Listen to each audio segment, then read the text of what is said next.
आओ नी गल सुन लै चंडीगढ़ वालिए तेरा हुस्न थी तलवार नी जट दा पिंड बरैमटन सुनीदा। आओ जट दा पिंड बरैमटन सुनीदा 6 फुट वैल है सरदार ने मेरी नस्ल का तना नाल दी।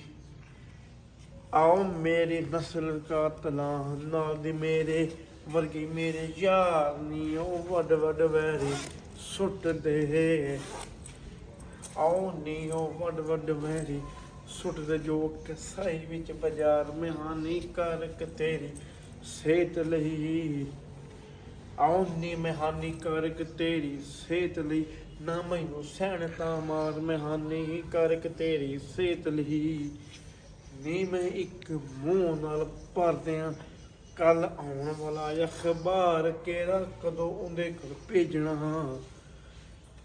केड़ा कदों उंदे कोल भेजना ते कित्थों बंदा मारनी तू ऐड करे मेकअप दी। आउनी तू ऐड करे मेकअप दी जट लाशां वाला वपार साडा मेले औखा मिठिए।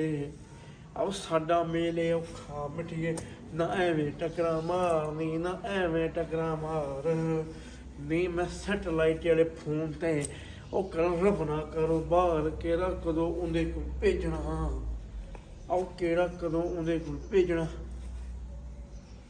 ते कित्थों बंदा मारनी मैं नी मेरी सोच मलेटन दस दे।